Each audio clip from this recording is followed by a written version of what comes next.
Assalamualaikum warahmatullahi wabarakatuh. Anak-anak kelas 5 yang saya sayangi, semoga kita senantiasa dalam lindungan Allah Subhanahu wa taala dan dalam keadaan sehat walafiat.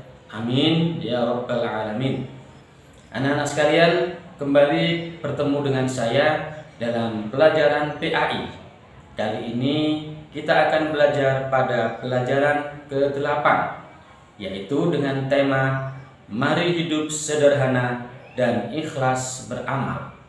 Anak-anak sekalian, tujuan pembelajaran yang hendak kita capai pada pelajaran kali ini adalah yang pertama, siswa mampu memahami arti dari sederhana.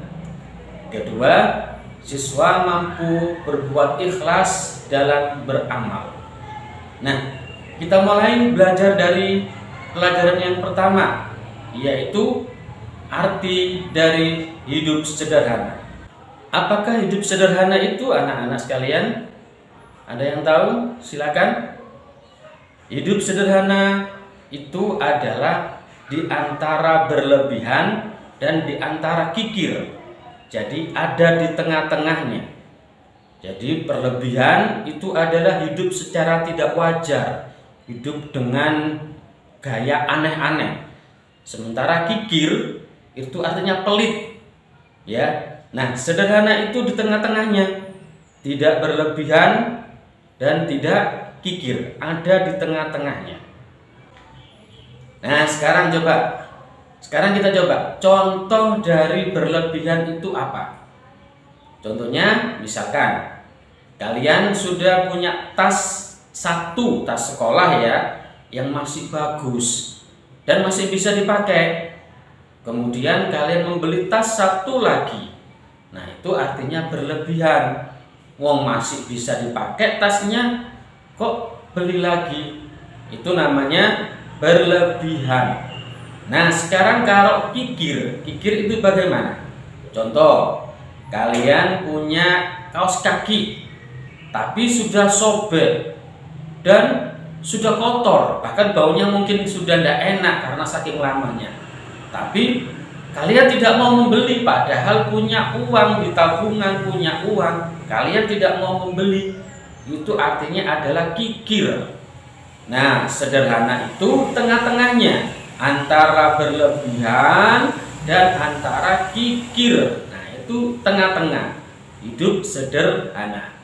Allah Subhanahu wa taala berfirman di dalam Al-Qur'an, A'udzu billahi minasyaitonir rajim. Walladzina idza anfaqu lam yusrifu wa lam yaqturu wa kana baina dzalika qawama. Dan orang-orang yang apabila membelanjakan harta, mereka tidak berlebihan, tidak pula kikir, dan adalah pembelanjaan itu di tengah-tengah antara yang demikian. Sekarang, apa sih keuntungan dari hidup sederhana itu? Satu, anak-anak ya, kalau kita hidup sederhana, kita akan terhindar dari hidup yang boros, berlebihan boros itu. Dua, kita akan senantiasa rendah hati dan akan disenangi oleh banyak orang. Dan yang ketiga adalah kita tidak akan mengambil harta dari orang lain karena kita tidak berlebihan. Berikutnya, anak-anak sekalian, kita akan belajar yang kedua, ikhlas beramal. Apa artinya ikhlas? Ikhlas itu ialah artinya bersih. Misal, kalau kita dikatakan ikhlas beramal atau ikhlas bersedekah, itu artinya memberikan harta kita dengan hati yang bersih. Itu disebut dengan ikhlas. Ya, orang yang ikhlas artinya dia melakukan perbuatan baik hanya mengharapkan ridho dari Allah Subhanahu wa taala. Jadi hatinya bersih. Bersih dari apa? Bersih dari tujuan yang lainnya. Jadi tujuannya hanya mengharap ridho Allah Subhanahu wa taala. Nah, sekarang coba kalian perhatikan ciri-ciri dari orang ikhlas. Apakah kalian sudah mempunyai ciri-ciri seperti ini? Kalau sudah, berarti kalian adalah termasuk orang yang ikhlas. Yang pertama, ciri-cirinya adalah dia tidak mengharapkan pujian dari orang lain, dari manusia. Ketika berbuat, tidak berharap untuk dipuji. Yang kedua, ketika dia berbuat baik, dia akan sungguh-sungguh untuk berharap hanya ridho dari Allah Subhanahu wa Ta'ala. Kemudian yang ketiga, dia tidak akan memamerkan dari perbuatan baiknya, tidak cerita ke sana kemari. Jadi hanya Allah yang tahu.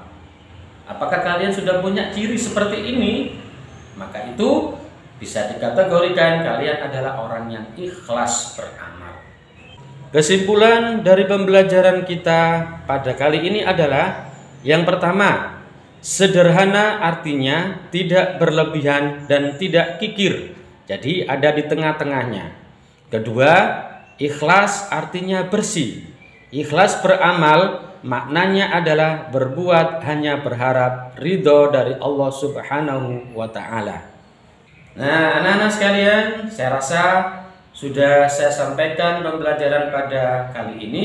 Sekarang kalian saya kirim tugas. Seperti biasa, kerjakan di buku tulis tugas yang saya berikan ini. Setelah selesai kalian foto, jangan lupa tulis nama dan kelasnya. Lalu kirimkan ke WA saya. Terima kasih anak-anak sekalian. Mohon maaf yang sebesar-besarnya. Semoga Allah memberikan ilmu yang manfaat kepada kita sekalian. Wassalamualaikum warahmatullahi wabarakatuh. Waalaikumsalam.